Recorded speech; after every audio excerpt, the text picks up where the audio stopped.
I'm Nick Sullivan from the Welsh Government's Value Wales team, and it's always difficult following on from any number of speakers, but after the three that we've already heard from, I'm going to struggle to find anything that's imaginative or humorous. But the one thing I can't believe that we're talking about in Wales is football, when we're not a nation of footballers. So if we can turn the conversation around to our great nation of rugby players, that would be great. So, transposition and the new directives and what it means for Wales. Well, that's quite interesting because as a devolved nation, we don't have any explicit powers in the area of public procurement. So, whilst in the time that I've been in Value Wales, and it's a small team in the centre that helps support ministers and helps deliver policy, helps improve capability and deliver better outcomes from across the Welsh public sector.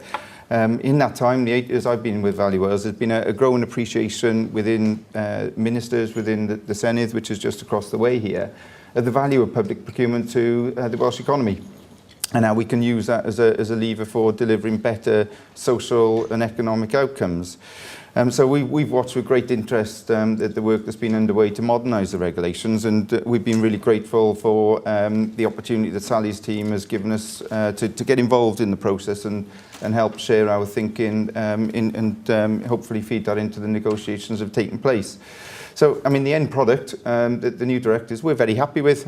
We think they, in a lot of areas, they're very consistent with the policy objectives and aims that we've got in Wales. They're consistent with some of the approaches that we've developed. And I'm really pleased that they have been transposed quickly so that we can start taking advantage of some of the new provisions. I agree that the copy-out approach and minimising the amount of content is really, really helpful. But equally, it does cause concern in some areas, and the trolley load of guidance that Sally referred to, some procurers in Wales absolutely love it, and they are terrified now at the prospect of having to work with the framework, that the new directives and the regulations provide without that prescriptive guidance. So, we do have a job on our hands to work with colleagues across the Welsh public sector to make them feel empowered and confident of using the regulations. I think also, whilst the objectives behind the whole exercise to modernise and simplify the directives were absolutely well-founded, well-intended, I think also there have been some developments that have crept in that maybe will serve to undermine those, particularly in Wales, where we tried to develop approaches that simplify and promote proportionate approaches, and certainly for the suppliers, ensure that they understand that we're trying to encourage one standardised way of undertaking procurement in Wales. For the local government sector, so the model that we operate in Wales, a significant proportion of procurement is actually undertaken outside the Welsh Government. So you've got 22 unitary authorities that account for around about 60% of our expenditure. They will have a whole lot of freedom within the new regulations to do things slightly different to other sectors. So I do wonder just how that'll be received by suppliers in terms of the lighter touch regime for what are referred to as subcentral organisations, and the opportunity to use the PIN as a call for competition and maybe shorten timescales in conjunction with or through discussion with all interested bidders. Of course, we support those approaches, simplifying, but it just does add some inconsistency across the different sectors. So for suppliers, it might be quite confusing. Similarly, the development of the European Single Procurement Document. We think we've done a lot of good work in Wales around simplifying the approach to supplier selection. We've received a lot of credit for that. We're really keen to share that experience with others so that we can hopefully try and shape the way that the ESPD looks at the end. Early versions that we've seen of the document fill us with horror, actually, because I think, as I say, whereas the overriding message from the outset, where the exercise was initiated to modernise the directives, was around simplification, this looks like it's going the opposite way, and I think the thought behind it is good. We need to be sure that working with colleagues in Brussels that doesn't become a bit of a monster that really causes a lot of damage. It's interesting hearing the experience in Portugal around mandatory use of e-procurement and e-invoicing.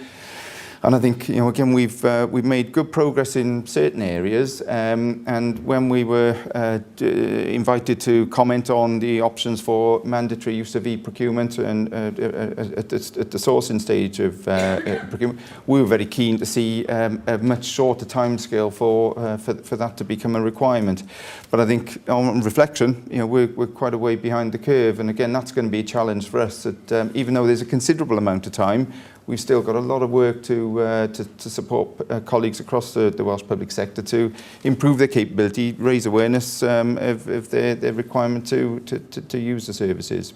I've just had the 2-minute warning, so I'd better wrap up quickly. So I say, all in all, we think the new directives, the approach within the UK to transposing them has been hugely positive. It represents a lot of work now for us in Wales to develop some of our policy approaches further to take advantage of the provisions that are in there. But that's a challenge that we're looking forward to taking on. I think we've got good examples of where we have developed innovative approaches where we will build on those and do likewise in the future. Thank you very much.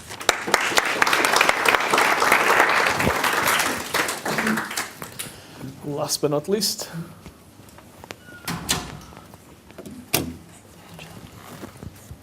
Thank you. Okay, I'm going to keep this brief because I'm now between you and your travel arrangements, or if you're staying on, between you and your dinner, or whatever you're hoping to do this evening. And thank you very much for the invitation to come and talk to you. So I'm Sharon Smith and I'm from Northern Ireland, and I'm a central purchasing body, Central Procurement Directorate.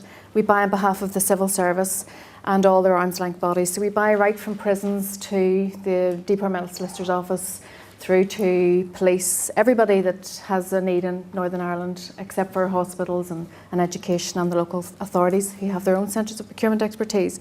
So we cover a huge raft of diverse goods and services. And I have been in the policy remit, and I have studied procurement law at Nottingham, and I have done all the raft of things that you need to do to become a whole procurement person and a procurement anorak. And Sally was laughing at me because I do carry the directives and the regulations with me. And a lot of people say procurement is you can't, but I carry the regulations with me to see what the flexibilities are. And there are a huge amount of flexibilities in the new regulations and the directives, obviously. But procurement people don't need to use them. They really could continue on using the open and restricted procedure with the shorter timescales. So irrespective of what is in these set of documents, it really is the procurement people that we have to invest in. And there's a recital, there's 138 recitals, each of them as interesting as the previous. And there are 94 articles, and they have made their way into, I think, about 118 plus regulations in the UK regulations. So it's a huge amount of reading. But each brings with it a spirit of flexibility. And there's one recital that if you've nothing to read later on this evening, recital 42 is the best and encapsulates to me what these are all about. It says there is a great need for contracting authorities to have additional flexibility to choose a procurement procedure which provides for negotiation. Now, negotiation, public procurement, they generally weren't spoken in the same sentence because negotiation was seen to be this terrible clause or terrible regulation that you used when you really wanted the supplier to do what you wanted them to do at the price. So it was about choosing a supplier at the cost of competition, paying more than you bargained for.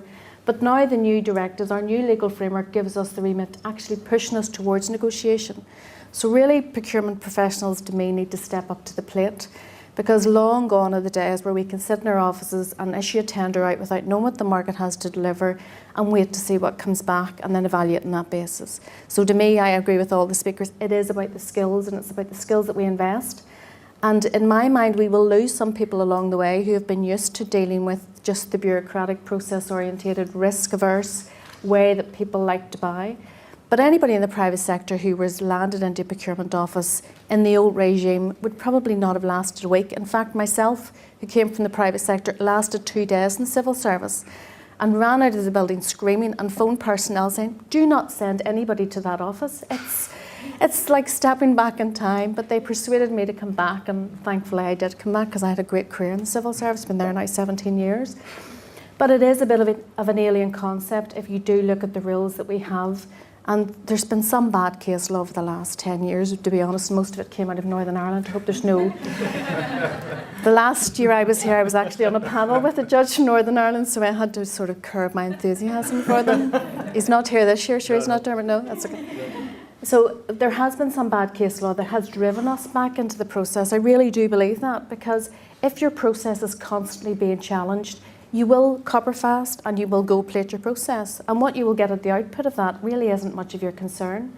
Generally, if you've gone through a procurement competition and you haven't been challenged by the profession, and there are some critics who would say, well, there's only about a handful of legal challenges a year, but there is a whole raft of threats of legal challenge that a procurement organisation will look at their process and bring their lawyers in, and senior counsel and junior counsel maybe, and they will look at them and say there's a risk here, abandon.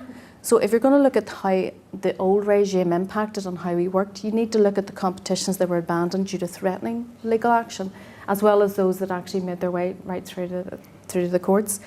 But I'm thankful and I'm hopeful that these new set of regulations will be taken in the spirit that they are intended: flexibility, choice. In fact, the opening